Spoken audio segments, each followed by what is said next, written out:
The tragic tale of the Alpine Slide, the crazy death of George Larson Jr. If amusement parks disasters were artists, you are going to meet the Picasso of disasters. Say hello to my little friend, Action Park. Action Park, a name that strikes fear into the hearts of those familiar with its dark history, is perhaps the most notorious amusement park of all time. Known for its recklessly designed rides, abysmal safety record, and undertrained teenage staff, the park was a recipe for disaster. It's estimated that up to 100 people per summer would leave the park with serious injuries, with visitors often boasting, "I survived Action Park." However, some weren't so fortunate. The park's dangerous rides caused the deaths of at least 6 people during its operation. This video focuses on the death of George Larson Jr., the first recorded fatality at the park. This is the heartbreaking story of the Alpine Slide disaster, and this is the horror funk town, the type of YouTube channel you don't want your family to know you watch at 3 a.m. George Larson Jr. was born on December 26, 1960, in Suffern, New York. Growing up just a short drive away from Action Park, he lived with his brother, who was only 11 months older. George was very close to his brother and was even said to be his best man at his wedding. He had previously worked as a ski lift operator at the Vernon Valley Ski Resort next to Action Park. There is some dispute over whether he was employed at Action Park at the time of his death, which will become significant later. Action Park opened in 1978, owned by Great American Recreation.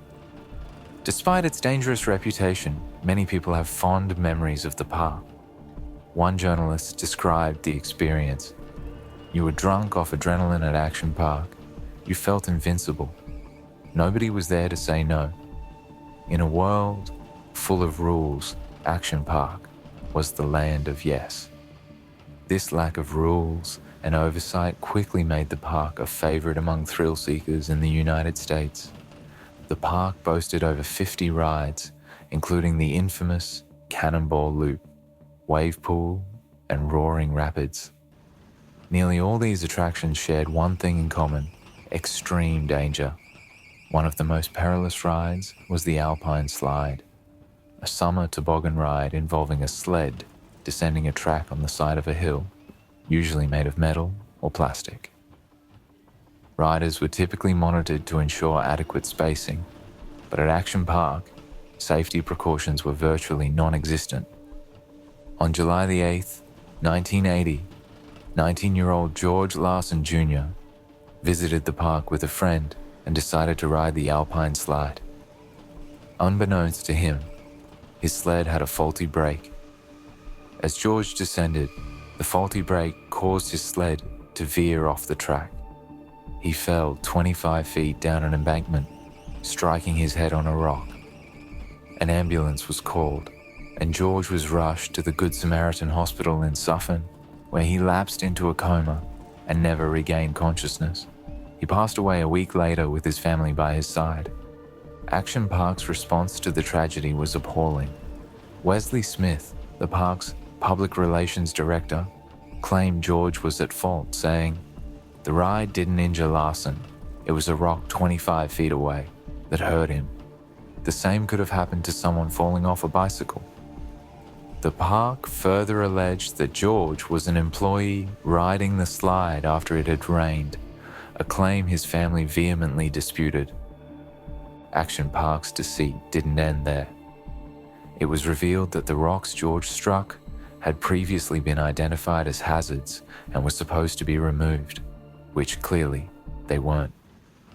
Despite this negligence, the park remained open, embracing its reputation for being dangerously thrilling. Action Park continued to draw crowds, boasting about its ride at your own risk mantra. Remarkably, the Alpine Slide stayed open even after George's death. Action Park operated until 1996, closing after Great American Recreation was found guilty of fraud. The park reopened over the years with an increased focus on safety, but it never recaptured its infamous glory. In 2016, it was rebranded as Mountain Creek Water Park and remains open today. George's tragic death was not in vain. It serves as a somber reminder of the importance of safety regulations in amusement parks. Though Action Park is gone, the stories and lessons from its dangerous past continue to resonate. The legacy of Action Park, with its mix of thrill and peril, will always be remembered as a cautionary tale of what happens when fun and safety are dangerously unbalanced.